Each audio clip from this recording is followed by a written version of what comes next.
Olá, gente, tudo bem? Meu nome é Fabrício Cordeiro, eu faço parte do Interagir e eu vou estar dando essas aulas do curso de pré-cálculo para vocês esse tempo. E nessa primeira aula a gente tem o assunto sobre introdução e estudo das funções. A gente vai ver o que é uma função, como identificar ela, o que é um domínio, contradomínio, uma imagem, etc. Vamos lá? Bom, primeiramente a gente vai começar com a definição. A definição da função nos fala o seguinte: uma função f, a para b, é uma lei de correspondência entre dois conjuntos a e b, tal que todo elemento x pertencente a associa-se a um único elemento y pertencente a b. O que isso quer dizer pra gente? Quer dizer o seguinte, que existem dois conjuntos, o a e b, e ele tem uma relação. O conjunto A é caracterizado como um conjunto de partida ou de saída. Ele está indo para algum lugar, que aqui é representado, ele está indo para o B. Porém, antes de ir, ele passa pela lei de correspondência. O que seria uma lei de correspondência? Seria uma fórmula, uma lei de formação, uma fórmula da função, ok? Então a gente insere o A nessa fórmula e a gente espera que o resultado, quando a gente insere, se torne um elemento do conjunto B, ou um conjunto de chegada que a gente fala também, ok? E qualquer elemento, se a gente inserir um x nessa lei de correspondência, a gente espera que apenas um y esse x se associe, ok? Bom, vamos para um exemplo para ficar mais prático isso. O primeiro exemplo ele fala o seguinte: dados conjuntos abaixo, faça uma relação com a lei de correspondência. Ele dá dois conjuntos para a gente, o A e o B, e a nossa lei de correspondência seja a nossa fórmula, a f de x igual a 2x mais 1. O que a gente vai fazer? A gente vai inserir esse conjunto aqui, que é denominado conjunto de partida, de saída no caso, ou de partida, vai inserir nessa fórmula, ok? E espera-se que o resultado, quando a gente insere esses números, esses elementos aqui do conjunto A, tenha aqui dentro desse conjunto aqui B, ou conjunto de chegada, ok? Então aqui a gente tem o conjunto A e o conjunto B, a gente vai relacionar ao longo de quando a gente insere esse conjunto A na lei de correspondência, ok? Então vamos começar com o menos 1 aqui do conjunto A. F de menos 1 é igual a 2 vezes menos 1 mais 1. 2 vezes menos 1 é menos 2. Mais 1 é igual a menos 1. Então, o menos 1 do conjunto de saída, conjunto A, esse menos 1 aqui, ok? Se relaciona com esse menos 1 aqui do conjunto de chegada. Então, eles têm uma relação aqui, ok? Continuando. O f de 0 é igual a 2 vezes 0 mais 1. 2 vezes 0 é 0. Mais 1 é igual a 1. Então, o 0 do conjunto de saída se relacionando com 1 do conjunto de chegada. F de 1, agora, o elemento 1 do conjunto de saída. 2 vezes 1 mais 1. 2 vezes 1 é 2. Mais 1 é igual a 3. Então, 1 se relaciona com 3. E por fim, f de 2. 2 vezes 2 mais 1. 2 vezes 2 é 4. Mais 1 é igual a 5. Então, todos os elementos do conjunto de saída do conjunto A se relacionam unicamente, apenas um, se associa com menos um elemento do conjunto B. Então, esse exemplo aqui é considerado uma função, ok? Por quê? Porque para ser uma função, como a nossa definição nos fala, deixa eu pegar aqui a definição, ela fala o seguinte, que existem dois conjuntos, ok? E eles se relacionam, e esses conjuntos, os elementos desses conjuntos se relacionam com um único elemento cada um. Ou seja, aqui acontece isso.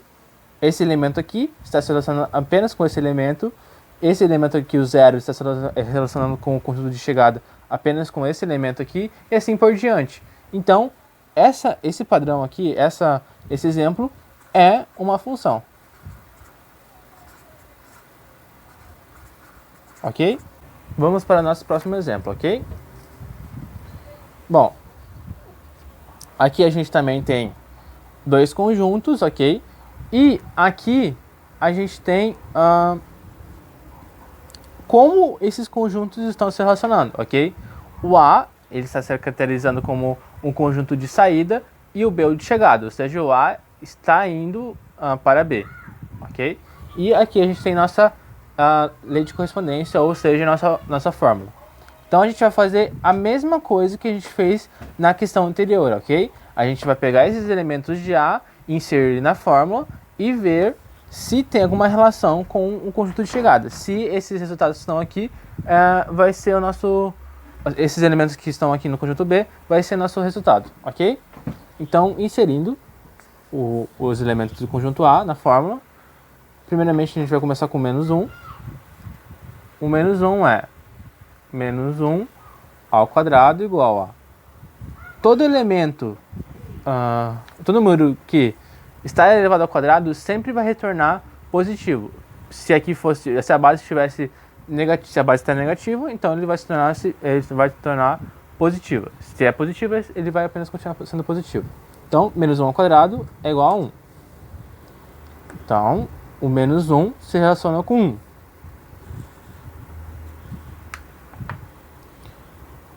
F de 0, 0 ao quadrado é igual a 0. Então, o 0 se relaciona com 0. O F de 1, 1 ao quadrado igual a 1. 1 se relaciona também com aquele 1 ali. E por último, o F de 2, 2 ao quadrado é 4. Então, o 2 se relaciona com o 4. Perceba que ainda é uma função. Mesmo tendo esse elemento aqui como sobra, que não tem nenhuma relação com o conjunto A, ele ainda é uma função. Esse exemplo é uma função. Por quê? Lembra nossa definição. A definição nos fala que todo elemento do conjunto de saída tem que ter uma relação com o conjunto de chegada. Ele não fala o contrário, entendeu? Ele não fala que o conjunto de chegada tem que ter relação com o conjunto de saída, ok? Por isso que ainda é uma função. Então, todos os elementos do conjunto de saída têm uma relação com o conjunto de chegada e eles são únicos, ok? Então, esse exemplo é função. Ok? Aqui vamos para mais um exemplo. Letra C. Agora, a gente tem também a mesma coisa. Temos dois elementos, tem dois conjuntos. O conjunto A ainda é de saída, ok? Ainda é caracterizado como conjunto de saída. E o B é o conjunto de chegada. E temos a lei matemática que define essa relação entre os dois conjuntos, que é o 2x mais 1. F2x mais 1. Então a gente vai fazer a mesma coisa. Vamos fazer um pouquinho mais rápido agora, hein? Colocar o F de menos 1 é igual a 2 vezes menos 1 é menos 2. Mais 1 é igual a menos 1. Ok? Então, o menos 1 se relaciona com menos 1. F de 0. F de 0 é igual a 2 vezes 0, 0, mais 1 é igual a 1. Então, o 0 se relaciona com 1. F de 1. 2 vezes 1 é 2. Mais 1 é igual a 3. Então, o 1 se relaciona com 3. O 2. F de 2. 2 vezes 2 dá 4. Mais 1 é igual a 5. Então, o 2 se relaciona com 5. E por último, o F de 3. 2 vezes 3 é 6. Mais 1 é 7. Perceba que o 7 não está aqui no conjunto de saída, de conjunto de chegada. Logo, o 3 não tem o resultado aqui no conjunto B. Logo, isso não é uma função. Por quê? Porque lembra que a definição nos fala da função que cada elemento do conjunto de saída precisa ter uma relação com algum elemento do conjunto de chegada. Aqui não acontece isso. O 3, ele está sobrando aqui, ok? Ele não tem nenhuma relação, entendeu? Então, esse exemplo aqui não é função. Ok? Vamos para o próximo. Bom, agora a gente só tem a relação entre os conjuntos. Aqui a gente não tem nem a lei de correspondência, ok? É apenas a situação que ele está inserido. E ele nos fala o seguinte, que o elemento 0 está relacionado com o elemento 0. O conjunto de saída, o A é caracterizado como o conjunto de saída, e o B é o conjunto de chegada, ok? O 1 tem uma relação com 1, o 4 tem relação com menos 2, e o 2 e o 9 tem uma relação com 3. Perceba que aqui o 0, o 1 e o 9, tudo ok. Esses elementos estão cumprindo a definição que nos fala, ok? Que cada elemento do conjunto de saída tem que ter um único elemento se relacionando com o conjunto de chegada. Porém, o 4 não cumpre essa definição. Por quê? Porque ele tem duas relações, ok? Não apenas uma, mas sim duas relações, com menos 2 e o 2. Logo, como não cumpre nossa definição, essa situação aqui não é uma função, ok? Bom, continuando, agora eu já vou mostrar para vocês o teste da reta vertical. O que consiste esse teste? Consiste o seguinte, para a gente ver se um gráfico, quando a gente só tem o gráfico da função, e se a gente quer ver se aquele gráfico é realmente uma função ou não, a gente faz o teste da reta vertical. O que ele é?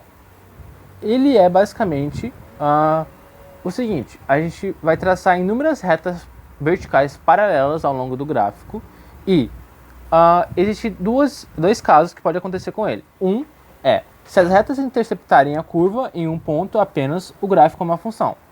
Ou seja, se a reta, como ele fala, se a reta tangenciar essa curva em apenas um ponto, tem um gráfico e ele tangencia apenas um ponto, é uma função. Porém,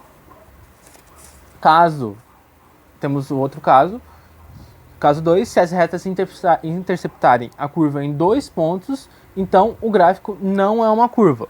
O que isso quer dizer na prática? Quer dizer o seguinte, aqui temos dois gráficos, vamos começar com esse. O que ele fala? A gente vai traçar inúmeras retas paralelas verticais, tem que ser na vertical, ok? Senão não vai dar o mesmo resultado que a gente quer provar, se é uma função ou não. Então, traçando inúmeras retas verticais aqui, ok? Ao longo do gráfico. Se a gente tiver pelo menos já uma reta, se o gráfico pegar em uma reta 2 pontos, aqui temos esse ponto e esse ponto, esse gráfico aqui já não é uma função. Imagine todas as retas que a gente está traçando aqui, é claro, né? Esse gráfico aqui não é uma função, porque ele está pegando 2 pontos aqui, ok? Já esse gráfico aqui, ele faz o seguinte, perceba, traçando essas retas paralelas verticais, a gente nunca vai encostar em 2 pontos aqui, ok? Sempre vai ser apenas em um ponto. Tá vendo? Logo, esse gráfico aqui é uma função, ok? Tanto que é uma função afim, certo? Que é uma reta. Então, quando a gente traça essas retas verticais paralelas e eles têm apenas em um ponto em comum, que tangencia o gráfico, é função. Quando tem 2 pontos, não é função, ok? Vamos para mais exemplos para ficar mais claro. Aqui a gente tem também 2 gráficos, só reforçando. E a gente vai traçar também as retas paralelas. E aqui também.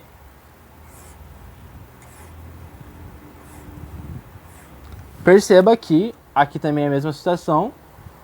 Temos 2 pontos tangenciando a mesma reta. Tem que ser na mesma reta, ok? E isso caracteriza, pelo teste da reta vertical, que não é função. Não é função.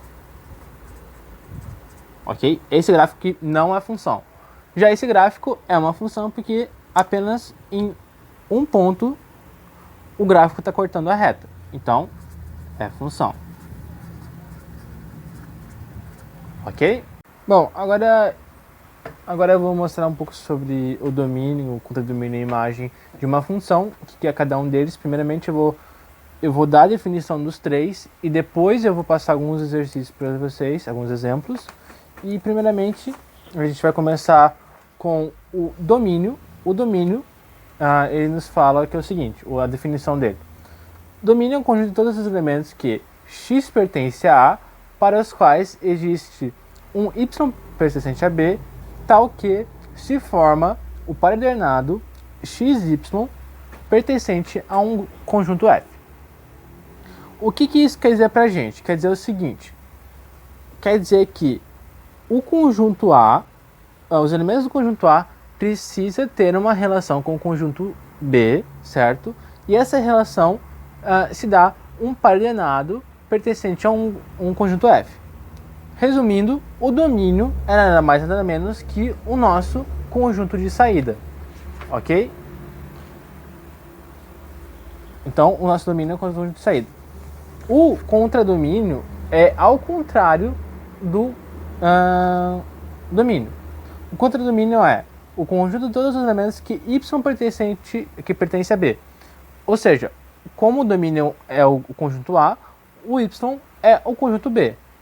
Ok? Então, o contradomínio é o nosso conjunto de chegada. Ok?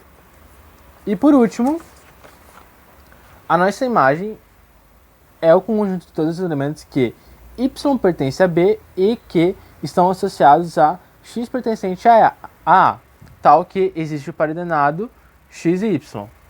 Ou seja, a nossa imagem é a associação, são os pares ordenados de x e y. Ok? São a associação entre os dois.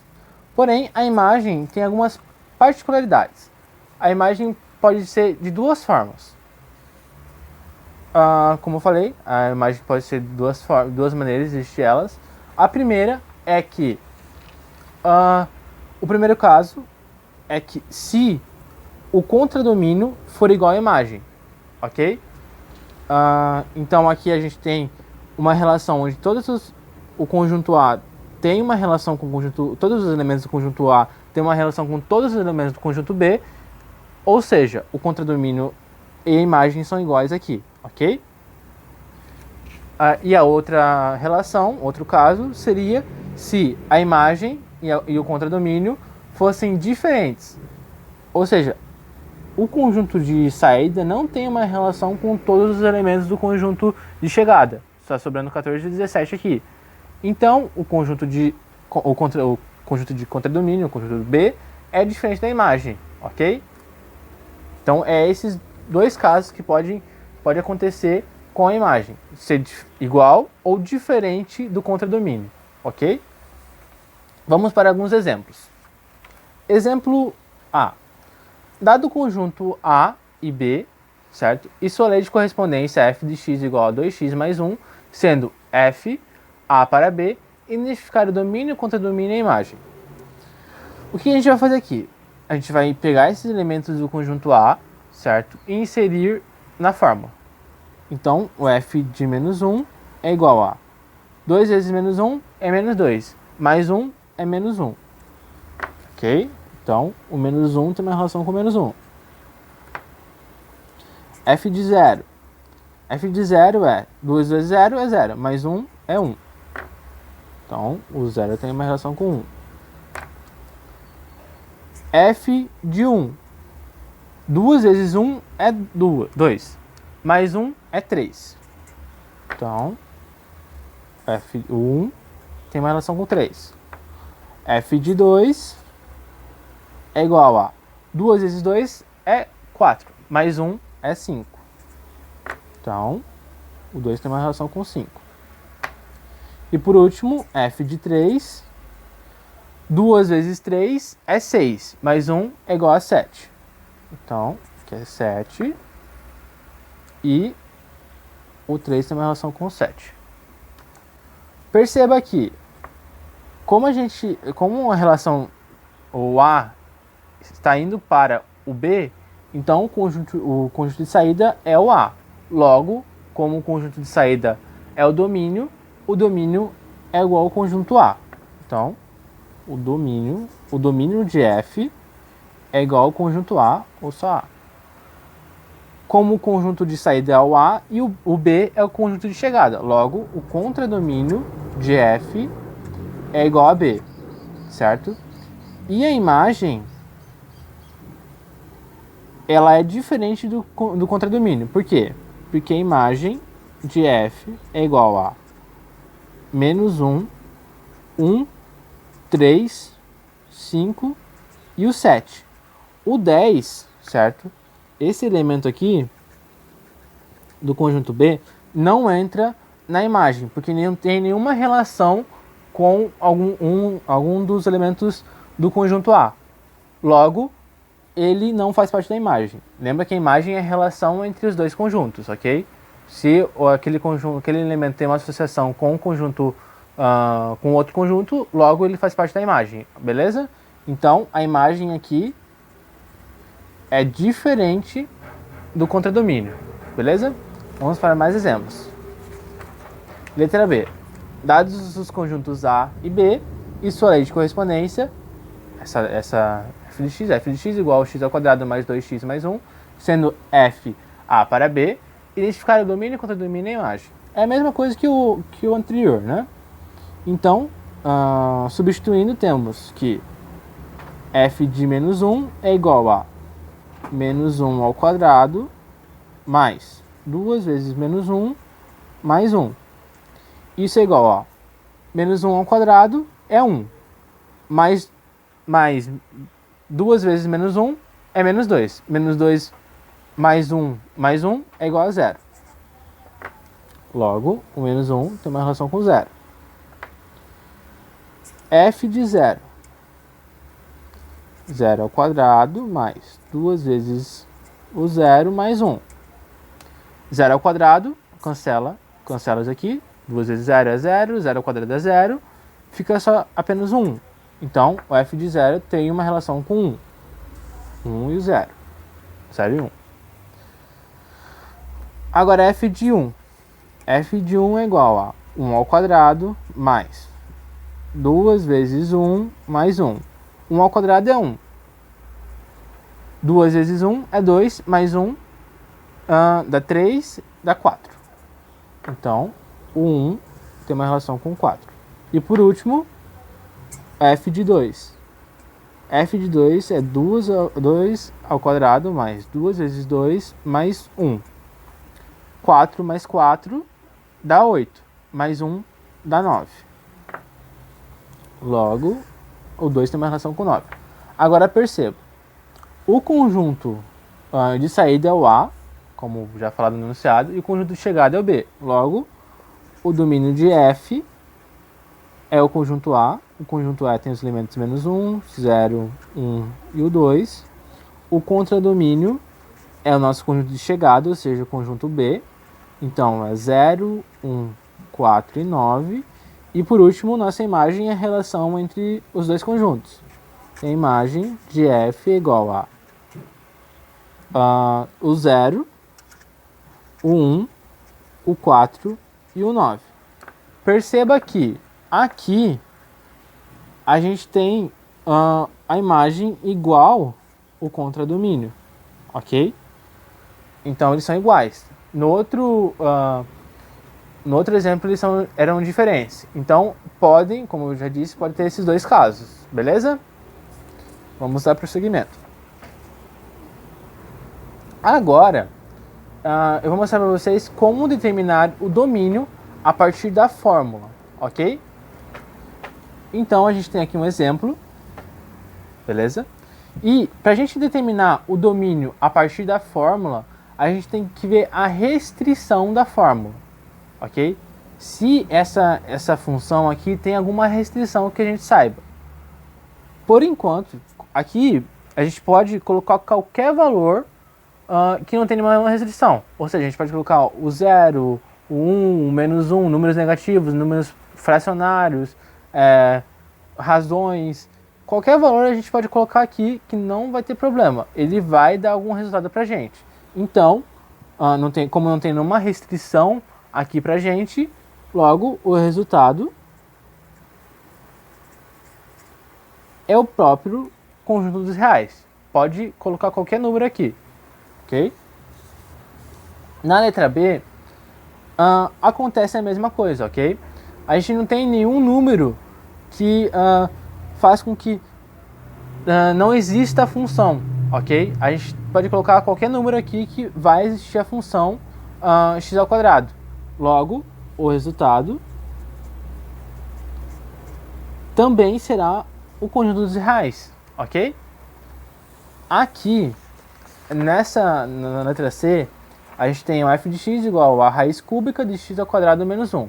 Perceba que, quando a gente fala em raiz cúbica, não existe nenhuma restrição pra gente, ok? Apenas quando a gente fala em raiz com número par aqui na raiz, ok? Quando é número ímpar, não existe nenhuma restrição. Logo, o x ao quadrado menos 1 não tem nenhuma restrição, assim o resultado também, igual aos outros, é o conjunto dos reais, ok?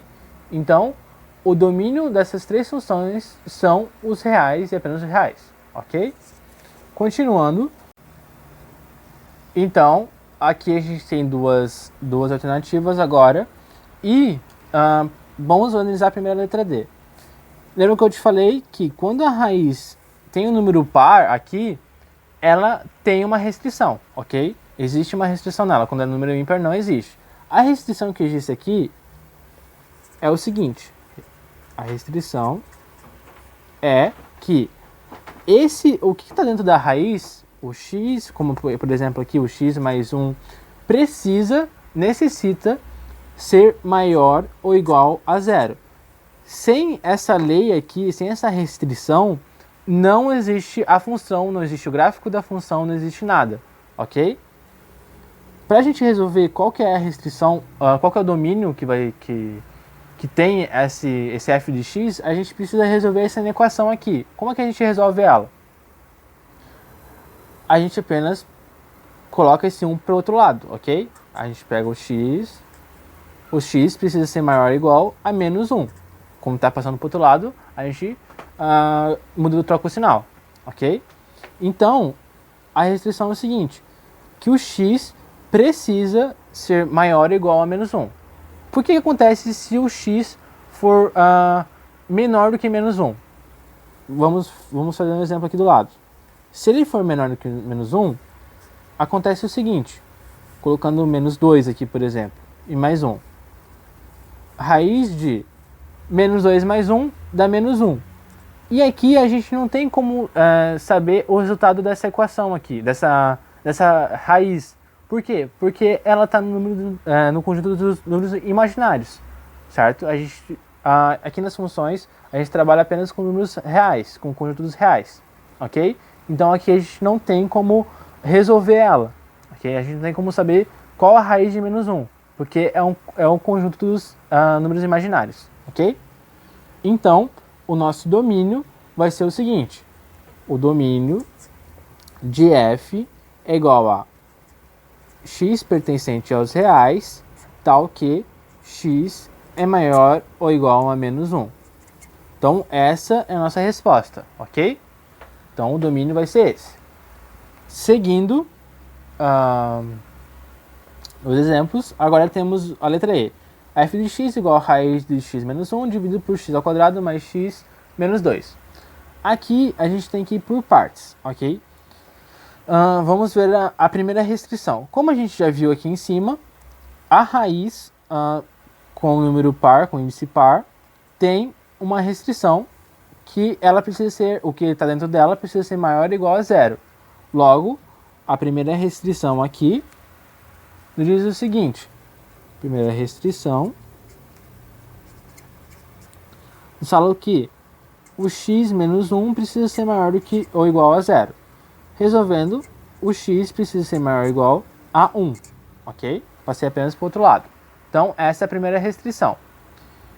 Analisando, no numerador não tem, nessa razão aqui no numerador não tem mais nenhuma restrição, apenas no denominador vai ter restrição. Qual que seria a segunda restrição? Seria o seguinte, que o x² mais x menos 1 precisa ser diferente de zero. Lembrando que se a gente dividir aqui por zero, se a gente tiver o zero como o denominador aqui, é uma indeterminação essa razão, logo não vai existir a função.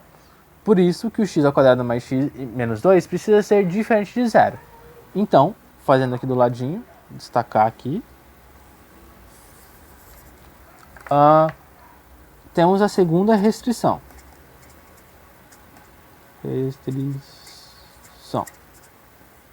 Que o x² mais x menos 2 precisa ser diferente de zero. Como é que a gente resolve isso? A gente resolve calculando as raízes, ok? Porque as raízes que vão zerar essa equação do segundo grau. Então a gente apenas vai precisar calcular as raízes. Calculando-as, vai ficar x igual a menos, vamos colocar o a, o b e o c aqui primeiro. O a seria o 1, o b também seria o 1 e o c seria menos 2. Então, relembrando o Bhaskara, x igual a menos b mais ou menos raiz de b² menos 4ac, dividido tudo isso por 2a.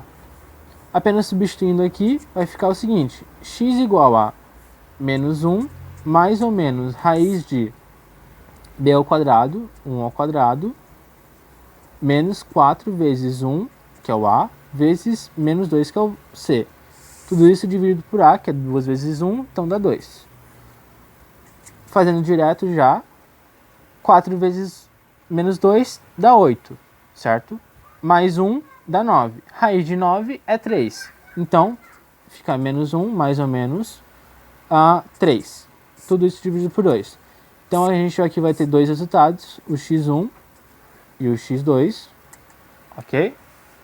E o x1 vai ser menos 1 mais 3. Menos 1 mais 3 é 2 positivo, 2 dividido por 2 dá 1.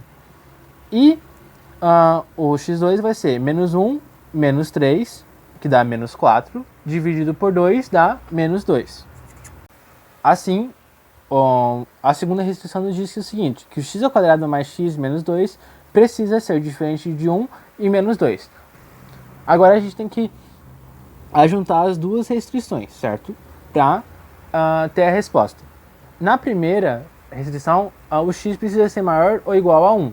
Porém, aqui na segunda diz que o x precisa ser diferente de 1, ok?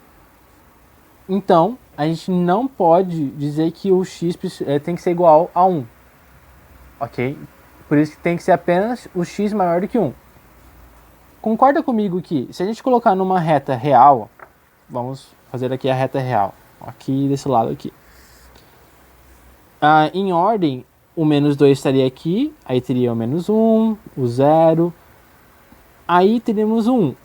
Se o x precisa ser estritamente maior do que 1, tu concorda comigo que o menos 2 também não vai fazer parte? Porque o x precisa começar daqui, tem que ser bolinha aberta, ok?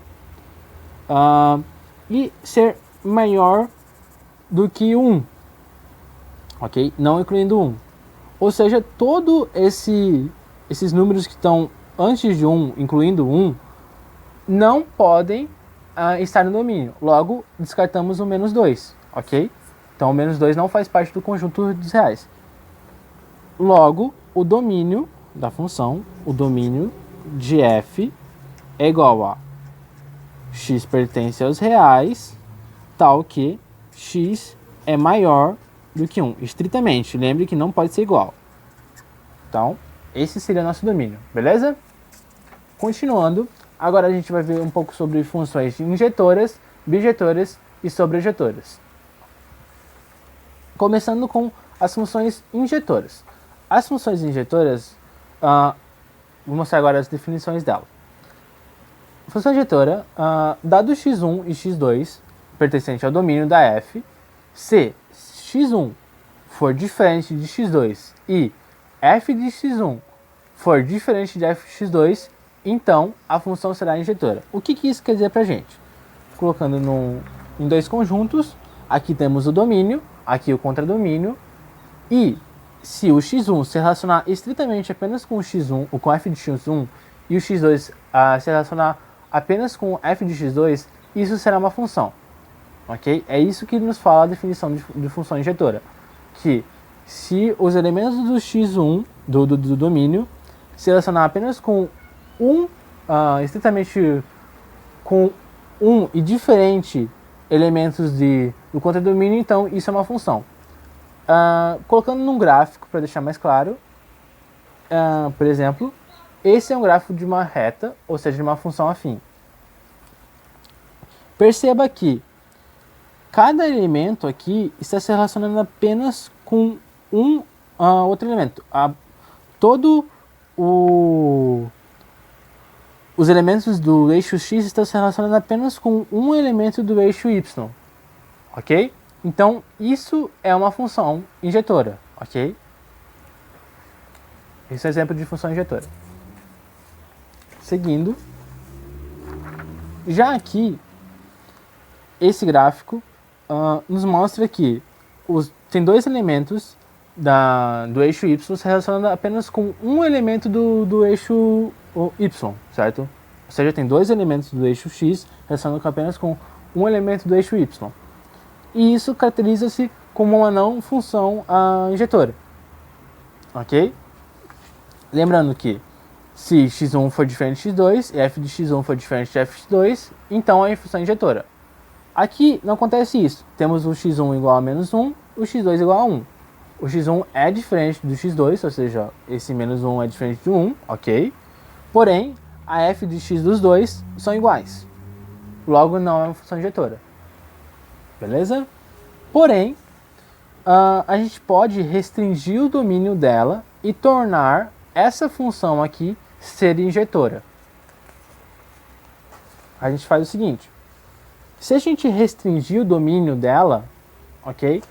A gente pode deixar ela se tornar injetora, uma função injetora. Então aqui a situação nos diz o seguinte. Lembra que aqui teríamos o menos 1 aqui desse lado. Porém aqui, como a gente restringiu o domínio, apenas os reais positivos, certo? Então ele não... esse conjunto dos reais positivos não tem o elemento menos 1. Logo, ele não pode estar aqui incluído. Assim, a gente consegue ter apenas um elemento se relacionando com um elemento do eixo y.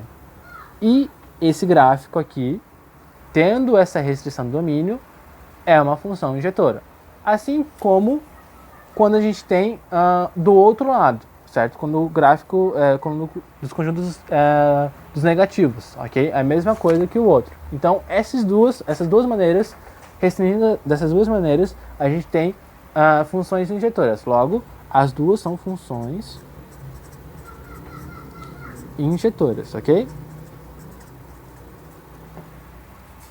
Continuando, agora a gente vai ver um pouco sobre funções sobrejetoras. O que nos fala a definição? Funções sobrejetora.